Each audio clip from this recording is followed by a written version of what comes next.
You ask Tiger to solve. This deals with linear equations with one unknown.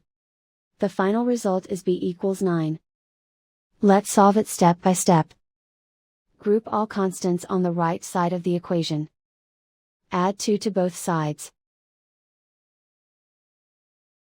Simplify the arithmetic.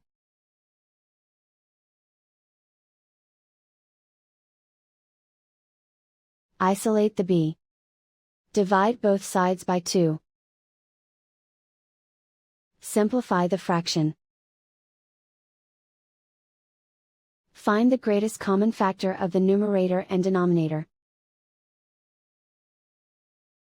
Factor out and cancel the greatest common factor. And so the final result is b equals 9.